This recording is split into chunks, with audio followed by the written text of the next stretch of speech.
Roger Helmer, UKIP MEP for the East Midlands. We've heard in this report from green groups that there are 30, they've picked out 30 of the dirtiest, what they call the dirtiest coal power stations in Europe. That features a number of power stations in the East Midlands. What's your reaction?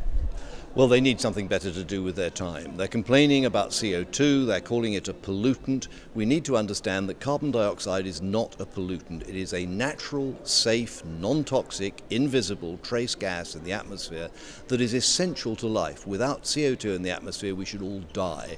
So let's worry a bit less about CO2 in the atmosphere and worry a bit more about secure and affordable energy, because that's where our problem is.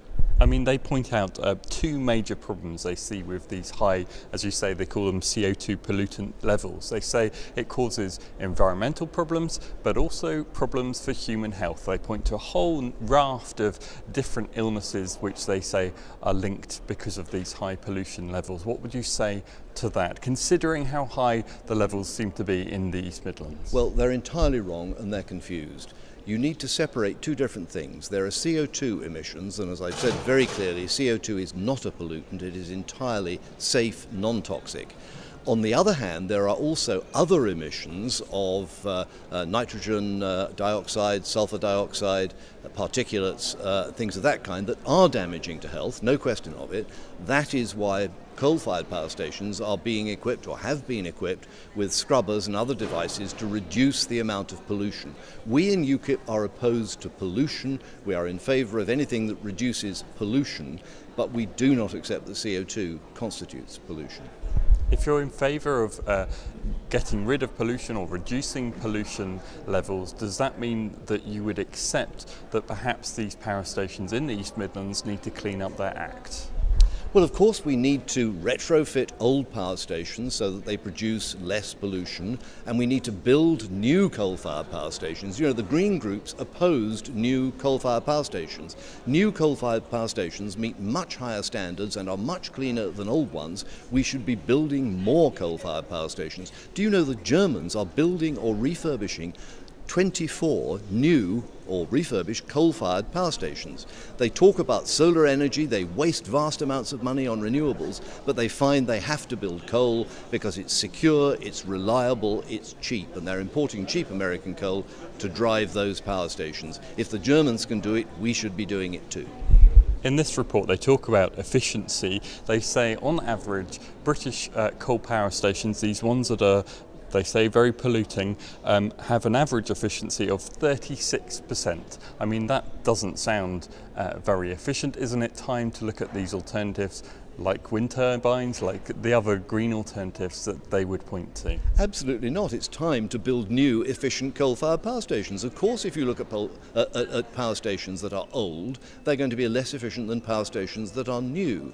The fact is, renewables are unreliable, they are extremely expensive, they require conventional backup. If you build lots of wind farms, you have to build typically gas-fired power stations in order to provide the backup. They are not a solution. They are pure gesture politics. What we ought to be doing is relying on secure, affordable sources of energy, proven sources of energy, what I like to call grown-up technologies, not playground technologies like solar and windmills.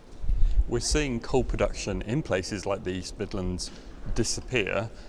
Is coal, therefore, a reliable, energy secure, does it have an energy secure future that we can rely on? There are two answers to that question. The first thing is just economics, and sadly it is more expensive to dig out coal in the UK than it is in many other places, including Australia and including America. So as of today, the Germans are importing cheap American coal. They're not going to be asking for expensive British coal. But in terms of long-term energy security, we are reliably informed that in Britain we have available 200 years worth of coal. So if the situation arises where coal is in short supply, where we need domestic supplies of coal, it may be a bit more expensive than the American, but it is there, it can be used. The idea that we're going to run out of coal any minute now is absurd. To sum up, would you take away from this report some points? Would you say that there are improvements to be made, perhaps efficiency to the power stations we have in the East Midlands, and that it does signal that perhaps something does need to change? Well, certainly we should be looking at all those power stations to see if there are adjustments, retrofits that we can do that improve the efficiency of them. That's fine. What we should really be doing is building modern coal-fired power stations like the Germans are. And the idea that this report proves that we shouldn't have coal is exactly the reverse of the truth. It means we need modern coal-fired power stations.